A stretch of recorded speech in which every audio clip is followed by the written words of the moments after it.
Olá e bem-vindos. Todas as nações gostam de contar histórias sobre si mesmas, não é? Narrativas que ajudam a definir quem são. O problema é que, muitas vezes, as histórias mais conhecidas são, precisamente, as que compreendemos pior. Hoje vamos mergulhar a fundo num dos conceitos mais famosos sobre o Brasil. Uma única palavra que toda a gente julga conhecer, mas que, na verdade, esconde um significado muito, muito mais complexo. Então, para começar, vamos lá pensar nisto. Qual é a imagem que o mundo, e até muitos brasileiros, têm do Brasil? É uma imagem que nos é muito familiar e que, à primeira vista, parece ser super positiva. Esta frase, olha, é quase um slogan. Ouve-se por todo o lado, desde campanhas de turismo a descrições culturais. A ideia que passa é essa, certo? Que o povo brasileiro é, por defeito, amigável, hospitaleiro, caloroso. É aquela imagem de postal, sabe, o país do carnaval, do futebol, do abraço fácil. Uma aparente harmonia social. Mas, e se a intenção original por trás desta palavra fosse na verdade muito mais crítica? E se em vez de ser um elogio fosse um diagnóstico? Um diagnóstico de um problema bastante profundo da sociedade brasileira? É aqui que tudo começa a mudar. Perceber isto é a chave para tudo o que vamos ver a seguir. Para decifrar a palavra cordial, temos mesmo que ir à fonte. Temos de fazer uma pequena viagem no tempo até 1936 e ir ter com o historiador Sérgio Buarque de Holanda e a sua obra fundamental Raízes do Brasil. Foi ele que lançou o termo, só que com uma intenção muito, mas muito diferente daquela que usamos hoje. E aqui está a grande revelação. Cordial, olhem que interessante, não vem de cortesia, vem do latim cor, e cor significa coração. Para Sérgio Buarque de Holanda, o homem cordial não é a pessoa simpática, não. É a pessoa que é governada pelo coração, pelas emoções, pelas relações pessoais e coloca isso à frente de tudo o resto, especialmente da razão e das regras impessoais. Esse quadro mostra bem o abismo que existe entre a ideia popular e o conceito original. É uma diferença brutal. Onde o senso comum vê uma virtude nacional, uma harmonia social, o Holanda via um obstáculo. Na análise dele, esta cordialidade era, na verdade, uma espécie de alergia às regras formais e aos procedimentos impessoais, que são, no fundo, a base de qualquer Estado moderno. Então vamos pensar nas consequências. O que é que acontece quando uma cultura que se guia pelo coração tem de construir instituições que, por natureza, deviam ser impessoais, como um Estado? O que acontece quando a lógica da família e dos amigos invade a esfera pública?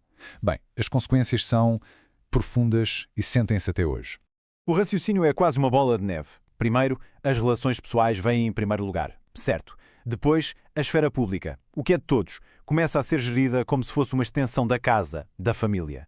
Como resultado, os funcionários começam a não distinguir bem o que é público do que é privado. O Estado acaba por ser tratado como uma propriedade particular. E este fenómeno tem um nome: patrimonialismo.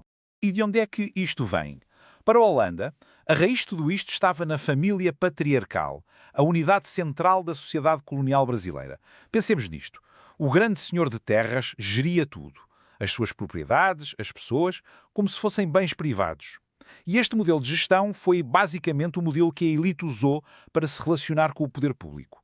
O país foi moldado, de certa forma, à imagem de um gigantesco latifúndio. E atenção, isto não é só uma conversa de livros de história, uma coisa abstrata, nem pensar. Esta herança tem consequências muito reais e palpáveis que afetam diretamente a economia brasileira, criando custos e problemas que continuam a dificultar o desenvolvimento. Este fenómeno é conhecido como o custo Brasil. É uma herança direta daquela mentalidade patrimonialista. Estamos a falar da burocracia excessiva que parece feita para complicar, de um capitalismo de compadres que depende mais de favores políticos do que de competição a sério, de uma falta de foco na produtividade e de decisões estratégicas que por vezes parecem não ter pés nem cabeça. São tudo sintomas da mesma doença, a dificuldade em separar o que é de todos do que é só de alguns. Portanto, quando juntamos todas as peças deste puzzle, o que é que vemos? Vemos uma nação que ainda hoje luta com traços históricos muito profundos. E não estamos a falar de simples peculiaridades culturais. Estamos a falar de verdadeiras cicatrizes que continuam a doer no presente e a definir os grandes desafios do futuro. O antropólogo Darcy Ribeiro resumiu a gravidade disto de uma forma brutalmente honesta. Ele sugere que esta mentalidade não é nada inofensiva. Pelo contrário, está na raiz de violências estruturais, como o racismo e a desigualdade de classes, que, infelizmente, continuam a ser marcas profundas na sociedade brasileira. E isto deixa-nos com uma reflexão final, não é? A imagem do povo cordial pode ser muito reconfortante, mas talvez seja um véu que, na verdade, esconde questões bem mais difíceis.